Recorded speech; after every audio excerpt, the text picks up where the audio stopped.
Hello, everyone. This is Adira, and welcome to our DMC TV panel interview. For this episode, our guest is the founder and CFO of the Goldfish Institute, Sarita Nanas James. Welcome to our show. Thank you, Adira. Thank you for having me. I'm so excited to be here with all of you. Well, I'll start things off. Tell us a little about your childhood. About my childhood, okay.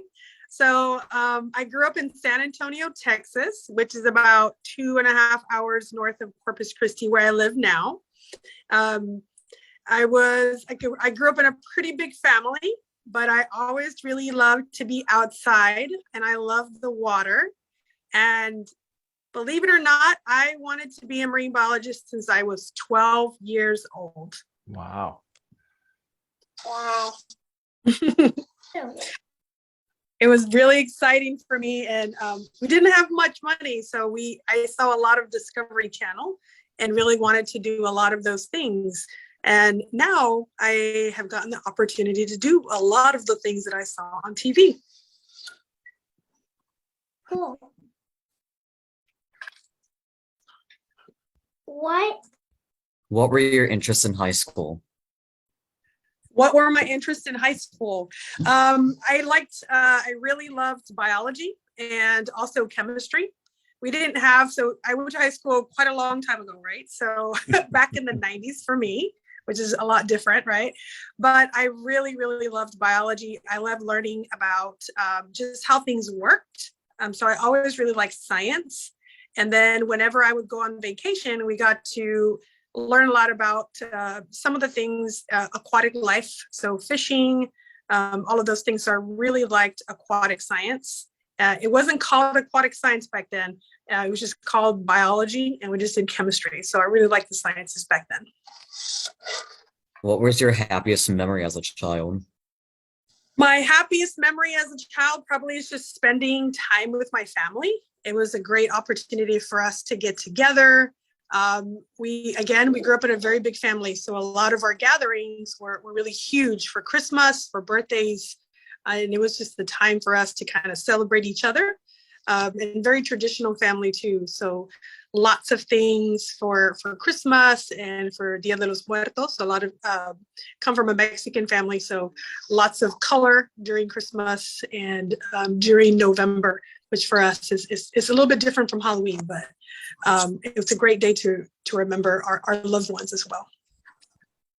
wow.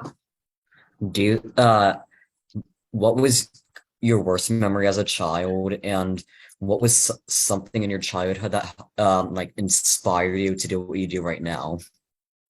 I think the fact that, again, I didn't have maybe a lot of the opportunities. So I lived in, we call it Section 8 housing. So it's housing areas with people that don't have like too much money, or the rent is really low. So I didn't have too many opportunities, but at the same time, I really loved school and I was good at it. So I think that inspired me to really just work hard and to pursue the degrees that I have now. So I have a bachelor's in marine fisheries. I have a master's in biology. And then I also did a lot of work, PhD work in evolutionary and environmental biology. But I've gotten the opportunity again. I've worked with sharks, I've worked with fish, I've worked on boats, so lots of different things. And I think just as a kid, again, remember I wanted to be a marine biologist. I was 12 years old, is just my inspiration and my passion to do conservation because I love the water so much. That's nice. Thank you. You're welcome. Hello, my name is Anya, and here are my questions for you. What was an adversity as a child you had to overcome, and how did you overcome it? How did I overcome it? So again, opportunities were somewhat limited. because of finances. I came from basically a single home. My mom raised me, and along with my grandmother. So, family life sometimes was hard. So, but that's just, like you said, that's just a challenge life. So I just took it as a challenge. And I became the first one in my family to graduate from high school. And then I also became the first one in my family to graduate from college and then my master's degree. And so I think just making sure that you just keep whatever your dream is, you just keep kind of pushing along. And then no matter how hard things get, there's always people around to help. Thank you. And what would your advice be to middle and high school students who are planning for your college? To planning for college, I would say to try to think about something that you really like to do. Sometimes we pick a major or we pick a field of study, and then we really don't like it. So I was a teacher as well. So I always used to tell my students, think about something that you really love to do and that also comes easy to you, because that's really a hint to what you really want to do in life, right? If you really get excited about something, then really think about some of the careers and maybe ask other individuals like myself or some of the people that you interview, like, what do you do? What do other people do in your field? And that way you can kind of decide. I would also encourage middle and high school. I've taught both middle and high school students to really think about, sometimes people do the exact same thing that they want to do for a long time. I've done a lot of different things, and it's okay to like different things. You don't have to do just one. Those are really great questions. Thank you.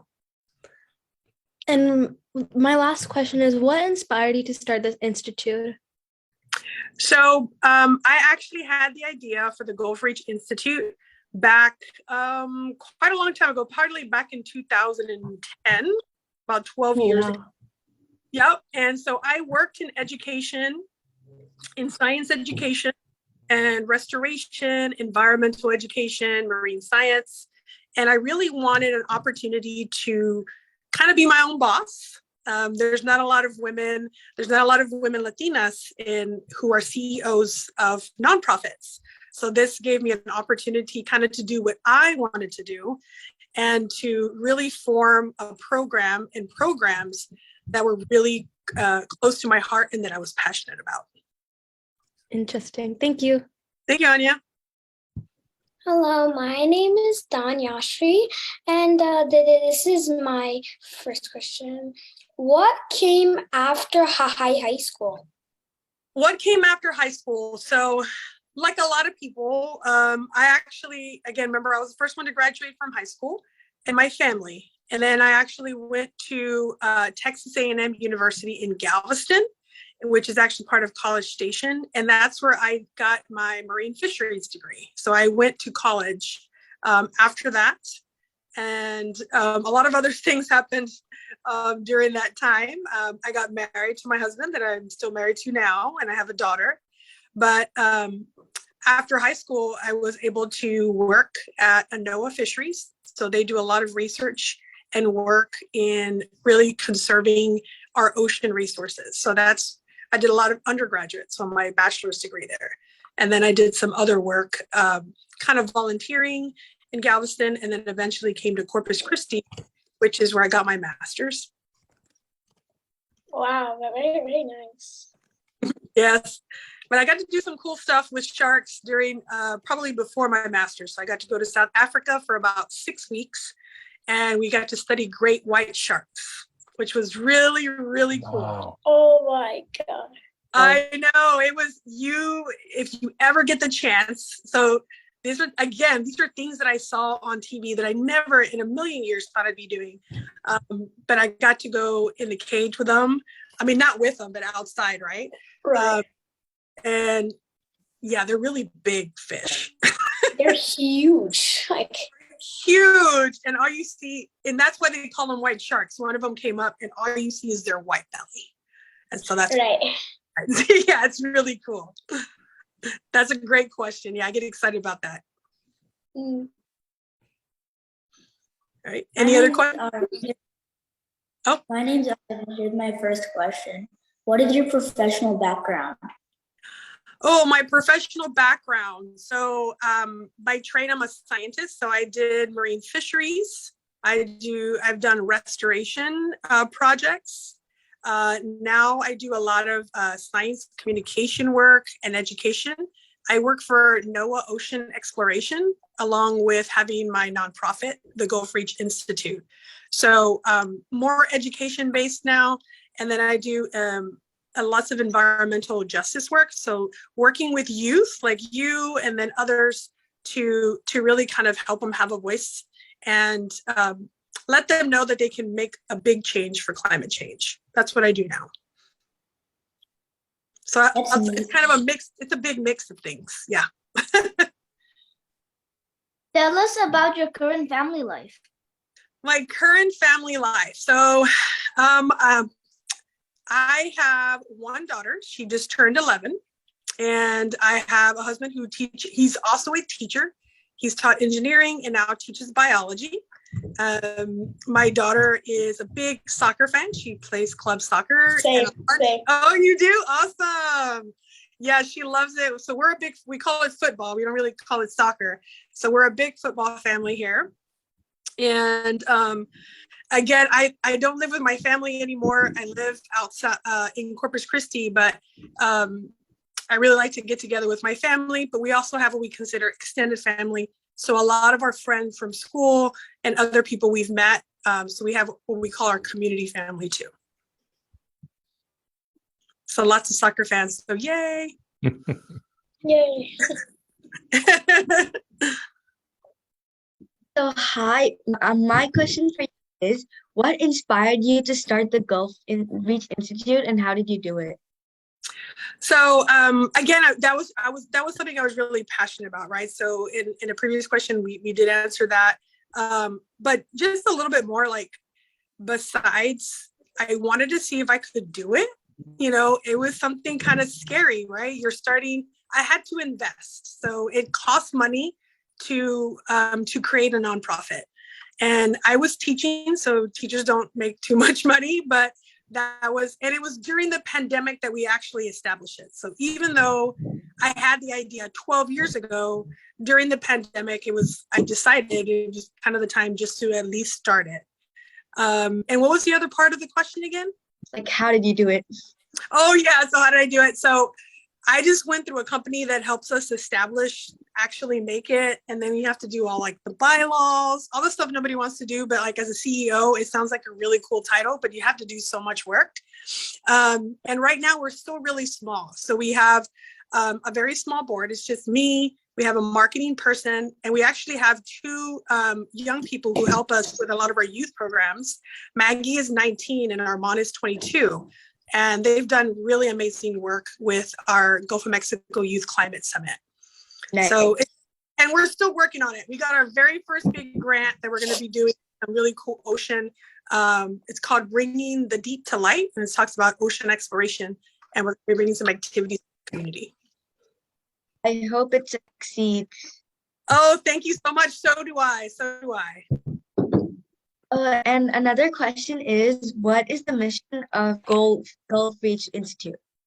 So really our mission is to provide a safe and inclusive space where we have STEM for all, focus on STEM. We also focus on the health of our communities. So we're looking at like mental health, but also the healthy communities, like having clean water and clean air and managing plastics and trash and marine debris, that. And then we have something called advocacy. Does anybody know what advocacy means? Yeah, I think I know a little bit, but yeah, it's kind of a big word, right? So to advocate for somebody. So we want to make sure that individuals, especially in our coastal communities where we live, really do get a chance to speak out. So a lot of times the decisions that are made about our environment are not really made by the people that it's affecting. So we want to advocate to help give them a voice, to help making sure that they are helping to make those really, really important decisions about the environment. So that's what we do. Nice. Awesome. You guys are great. I'm having so much fun. What programs do you offer? What programs do I offer? Okay, so actually, I just got off the phone with somebody from one of our community schools here. We're going to restart. We had a program called the Teen Science Cafe. It's called Unidos in STEM, or United in STEM in English. And unfortunately, we stopped it right when the pandemic hit. We were kind of doing some really cool teen science cafes where middle and high school students are able to go in, and we have scientists come in and they do some cool activities. We have some snacks and you get to talk to other teens. And then the other big program that we're going to be bringing to our community is called Bringing the Deep to Light. So these are going to be ocean exploration activities. And then our final one is going to be the Gulf Reach, Gulf of Mexico Youth Climate Summit. That's pretty cool. Yeah, I think it's pretty cool too. And I hope you'll come to some of them. I know your mom will take you. I think you'll like it. It's all ocean based and you get to do some really cool activities. I will. All right, awesome. Tanya? Yeah. This is my second question. Uh-huh. What is the value of STEM education?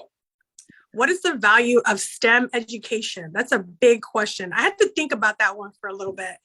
I think the value of STEM education is it gives us a chance, right? It's challenging. Sometimes people think like science and math are hard, but if you look at it from a different perspective, it can really help. It can be really cool to do.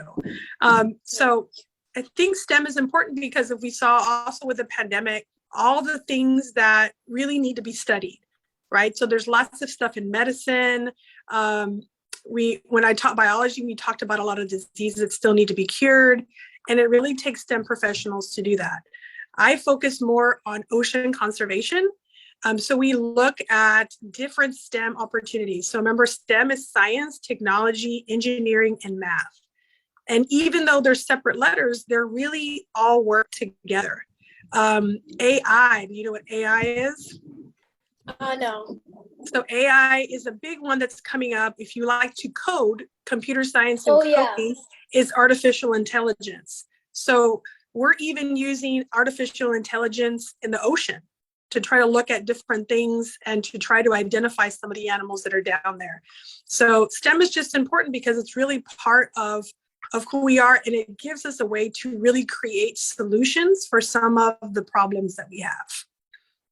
That's why I love science and the the underwater, everything in science. Oh, that's so awesome. Yeah. I just keep whenever my mom gets me a book about science, I just keep reading, never stop, even though there's lunch, and she's like, come and get your lunch, and I'm like, wait, 5 minutes, and I just keep going with that book.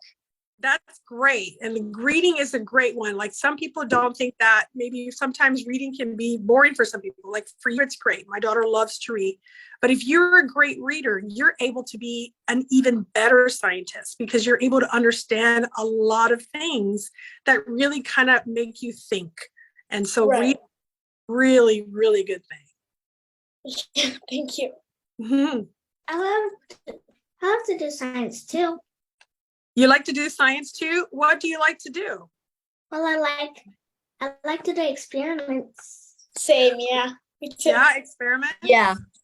Yeah. Can you give me an example of one experiment?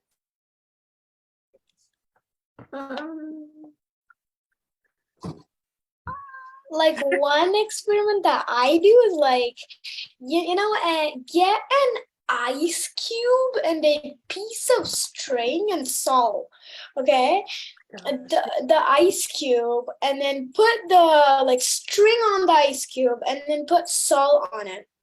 The string and ice cube stick together. Oh my gosh, that makes me smile so hard because I think when I was your age, I was doing that too. And it's been a long time since I was your age, right? And so I Yeah. saw this on a cartoon. And so my brother and I went to go get ice cubes from the freezer, and we got some string and we put the salt on it. Do you know why that happens? I read it like 2 months ago, and now I forgot. Yeah, so it has a little bit of a reaction with the salt, right? It's not With the salt. physical It change. just sticks to it. Yeah, awesome. Yes. That's so cool that you do that, because I always thought that was something simple that I did so long ago. And then you said it and I'm like, oh my God, you're still doing this. This is amazing. This is amazing. I do an experiment. Like I did an experiment in school in chemistry, Mhm. and where we were like doing fertilization, where we took like wow. sand, and first like we took a magnet, like we were mixing the magnet and into the sand, and like when we took the magnet out, it was literally full of like this like puffy stuff of iron, and it was so cool. I touched it and it was so soft, and I was like, how is iron that soft? It was so cool. And That is pretty cool. yeah, and then we were just fertilizing it, and we made it into water with fertilization paper. Oh, okay. That's pretty cool. I've never done that experiment, so I learned something new tonight too. Arav? Arav, are you there? He looks like he froze up. Uh-oh. He's like me. That's why I'm on my phone. Uh-oh. Arjun, why don't you jump in with your question? Okay, so tell us more about your youth climate summits. So the Youth Climate Summit, actually, it was not originally part of the Gulf Reach Institute. So I had a mentee. It was an aqua teen when I used to work at the Texas State Aquarium, and another individual who were working together. They wanted to put something together for the youth of the Gulf of Mexico. So they wanted really like a forum. You know what a forum is? Like a meeting or a conference that we could do virtually, where it would bring youth from all over the Gulf together to talk about climate change, to talk about solutions to climate change, and to talk about some of the issues that we could address. And so they had the idea. So I asked, when I did the Gulf Reach Institute, if they wanted to become our premier youth program. And so they said yes. And so now they're a part of the Gulf Reach Institute. They're one of our really amazing programs that we have. And we did our very first one this past summer. And we didn't have just people from the Gulf. We had people from Kenya, some students from Kenya join us. Wow. It was open to 14 to, I think, 23, I think it was. And had different panel discussions. We had our keynote speaker was Philippe Cousteau. If you know who, I don't know if you know who Cousteau is. He was the father of marine biology. So it's his grandson, and he was our keynote speaker. So this year we're hoping to have it in person, but also keep a virtual aspect to it, because we want to make sure that, say for yourself, like if you wanted to join the summit, you could do it by registering, and then you could join us virtually. So again, we're going to continue that as well. Actually, I just have a question. Like, for the summit, like, do you like what type of people do you have? Not the like genre, but like how many years do you have to be to join this? How old do you have to be to join? Yeah. You have to be at least 14. Wow. So, but we do have younger people that come on. We just do that. We may change it a little bit. It's just, there's some rules about kind of younger people on the internet and the Zoom and stuff. So it's a little different because it is open to everybody. But we have some students who are younger than 14 who are really interested in like 12, you know, like. Yeah, 12. So we usually focus on like maybe, I think 14 would be like 8th grade, right? 8th graders. Yeah. So we have some 6th graders who are interested. So we're thinking about maybe opening it up to all middle school and all high school students so they can come in and work with us. Yeah, my friend's brother is like in 7th grade this year, so. Okay, well then, yeah, he could potentially join. Right. And we're going to try to have one that's in person, but we're going to keep a virtual summit too. Harav is next. Harav, go ahead.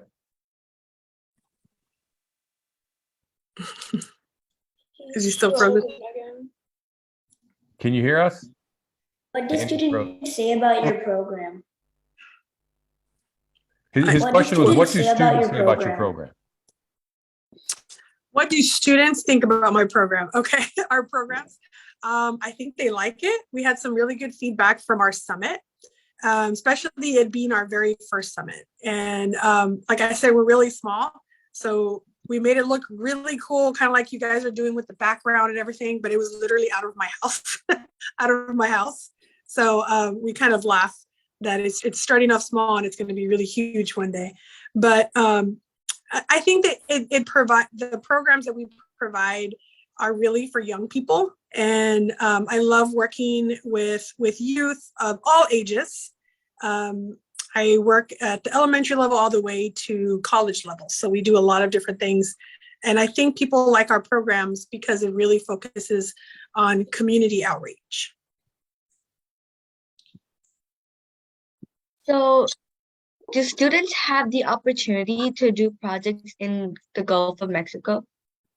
I'm glad that you asked that because we are in the middle. One, you can do the Gulf Summit, right?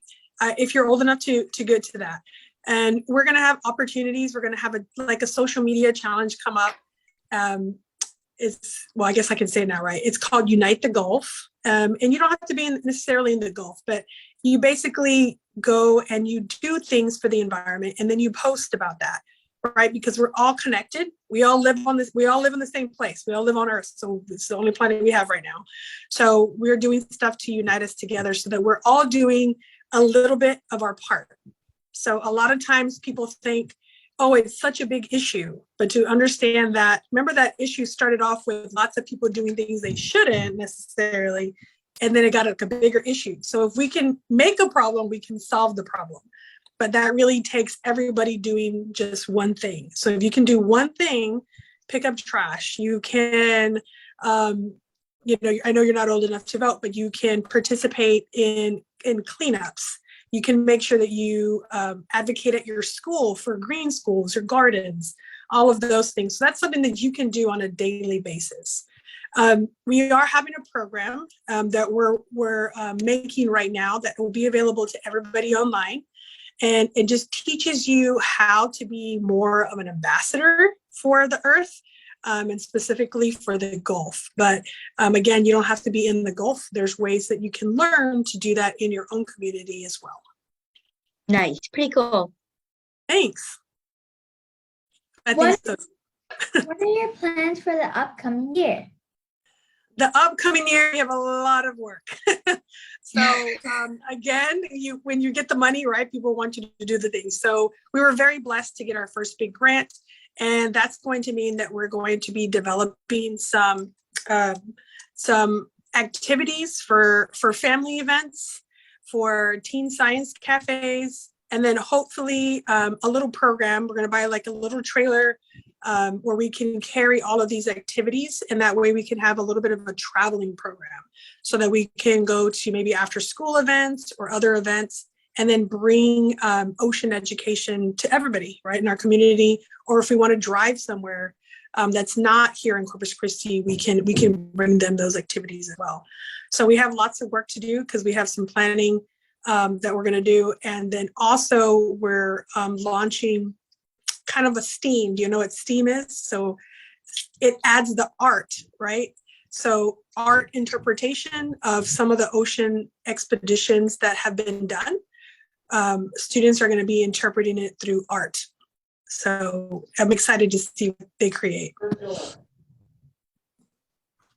And what are your volunteer opportunities? Volunteer opportunities right now probably would just be within our community to volunteer at some of our events that are going to be coming up. It'll probably be next year because we're still putting things together. And those events are open to anybody. And we have a youth leadership team that we're going to be forming that they will volunteer to do our teen science cafes. So we're looking at that. But we always need people to help us with our family events, handing out pizza or running a booth or getting tickets or things like that. So there's always a chance. We also have things here in our community and outside of community where we do restoration. So we can do it in the form of planting plants that need to be planted or even picking up trash. So marine debris or clean days. We always need volunteers for those. Also, like, I always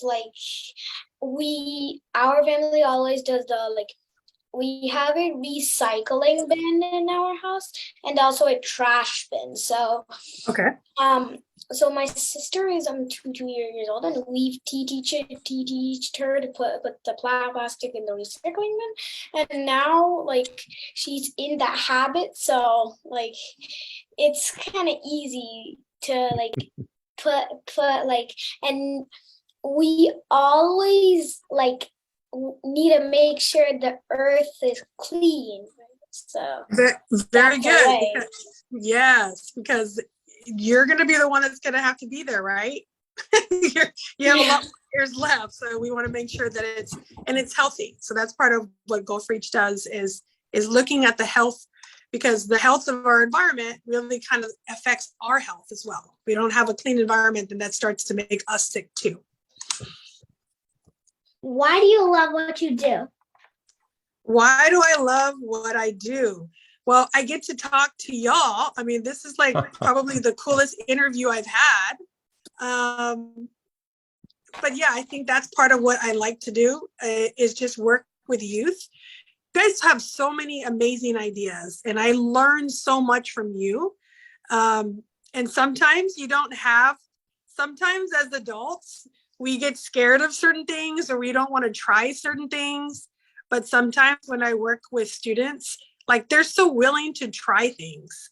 And, it's learning that it's okay to not always be successful, right? Sometimes you're going to make mistakes and do other things. But that's the cool part about working with all different kinds of people, is that you really just get to learn about different cultures. You get to learn about people's different passions, and then just meet new people. I think that's my biggest thing. I love to talk to people, and this job really gives me the opportunity to do that.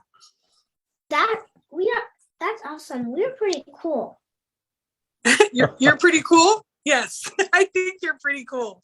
I think you guys are amazing, and if this is what the future looks like, then that makes me even happier. So once my teacher told us what we're doing, the next day for reading, or I forgot something, and then she gave us the assignments and told us not to do it, but I was a little bit too excited to do it, and then I did all 3 assignments in one day, and my teacher the next day is let's do this activity that I told you yesterday, and I'm I did all 3, and she's how excited are you to do that? That's good, because sometimes things are not exciting to do, so like I said, it's the things that are fun that kind of keeps us going, right? Because sometimes we don't want to do certain things, but then if we get to do something really cool, that it motivates us to be able to do that. So I'm glad you're excited. That's a good thing.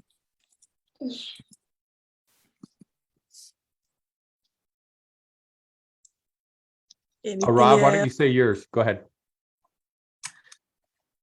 What do students like to do at Goldfish Institute?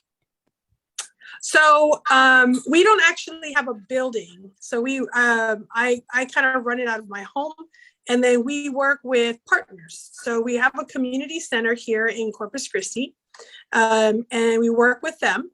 we work with the university, and then we work with just kind of local organizations or events. And so, and schools, of course. And I think students just like to be able to participate. Like, for example, in Teen Science Cafe, the Teen Science Cafe is not run by adults. We are there to just make sure that everybody is safe, but it's really the teens' responsibility to run it. They run the event. They lay out the food. They introduce the speaker, just kind of like what you guys are doing right now. They plan some activities. They introduce the speaker, all of that. They do that because it's their cafe. So I think they like taking responsibility for it. Sometimes it's not easy because they do have a budget, which they have to spend for food and for any copies or marketing. So they do have, they have to really think about what they're doing. But I think they like that. It gives them an opportunity to really to be leaders in our community. Do you have any fun facts about marine biology? Do I have any fun facts about marine biology? I actually heard one. I should send it to Patrick. It's the spooky things from the ocean. So there was one, they found this creature that looked really, really weird. And they found that it was a parasite on another animal. And it grew really long and it spread all of the way through the animal's body. And they just found that it was a parasite. And they thought it was like just a weird animal, but it was something that adapted and evolved to spread out in the animal's body. So I work a lot with DT creatures. That's what I work with for no exploration. And there's some really cool stuff down there that we don't know that had existed, and then we're still discovering things as the ROVs go down. So it's probably the best marine fact right now because that's the coolest one that I heard. That's really cool. And gross at the same time. This is my third question. So, like, how were you feeling when you like first got into college and you like got that course, and like how did you feel? Yeah, well, it was different. I really wanted to go to college. Like that's something I wanted to do. I really wanted to go to college. So it was really cool. The first time I was away from home. It was a little hard too because I'm really close to my family, and I left the city I was in to go to college. So that was a little different. But as far as taking the classes, I thought I wanted to do mammals. So I thought I wanted to work with like dolphins or whales. And then when I took the class, I found out that I didn't really want to do that. I really loved fisheries, and I loved ecology and the coast, and I loved education. So that's kind of where I went. So I think it was exciting and scary and fun all at one time. Wow. I mean, like everybody has like sometimes multiple feelings at once. Like if you have a like quiz or something coming up, like you'll be nervous. Sometimes you'll be like happy because you're like, or like you'll feel that like challengingness because you're like getting challenged by the quiz. I love that. Yeah, those were good ones. I should have said those. So you nervous, I was challenged. It was, yeah, awesome. Yes, I agree, absolutely. Yeah, the first test was a little hard, and just getting to know new people. But I have some really amazing friends that I met in college that we're still friends today, and that's been, I don't even know how many years that is. It's been a long time. I like a girl, they're twins, and they're my friends from when I was two years old, when I was my sister's age. I am 9 now. So that's a lot of years we've been together. It's been a while. Yeah. Mine's been a little bit longer than that, but it's, yes, I agree. Okay, we got another question. Okay. Hi, my question is, like, is the Goldfish Institute only, is it in any other states? Like, How many Um, is it? That's a great question. So we have a big vision for the Gulf Reach Institute. So I am in Corpus Christi, Texas, and but we wanted to do Gulf because there's five. I should know this, right? 5 Gulf states. So we're looking at Louisiana, Alabama, Mississippi, and Florida. And then we also we have some folks on our Youth Advisory Congress which you can apply, anybody 14 and above, I think, so 23 apply next year. They're in Mexico, and then we're trying to get some youth from Cuba because Cuba, Mexico, and the United States surround the Gulf of Mexico. But we also want some participation from the upper states, because if you guys get a chance after, you can look at what we call the Gulf watershed. So 33 states, that's 33 US states, funnel into the Mississippi, and everything goes into the Gulf. So whatever you do, like, where are you at? What state are you in? North Carolina. North Carolina. So maybe not North Carolina, maybe North Carolina. I need to check. But if you're somewhere in those states, everything that you do affects me down here. So we want to connect the people from the upper watershed all the way down to where I live, so that we understand that we really are connected. So that's kind of a long answer to your question, but no, we don't work just in one state. We would be, we work around the Gulf, and hopefully the 3 countries in the Gulf, and then hopefully with some people up the watershed, so that we can connect this kind of the mountains to the sea a little bit. Oh, wow. That's pretty cool. Those are pretty famous states. Yes. Sai, go ahead. Where do you see this organization in 5 years? Oh my gosh. Maybe you should be my strategic planner. I want to have established programs, which means that we have more funding to reach more people. So hopefully we get more money to do more programming, and not just in our community, but then also, of course, in the communities in the states that I talked about, especially in Mexico and Cuba. So that's hopefully will be established in 5 years, at least make connections in the next 5 years. What if people would like to learn more and follow your activity? What can they do? You can follow us on our socials. We do have a Facebook page. I know a lot of young people don't follow Facebook, but we can do Facebook page at Gulf Reach. We're also on LinkedIn, and we're on Instagram. We haven't done TikTok or Twitter yet, but we are on all of those.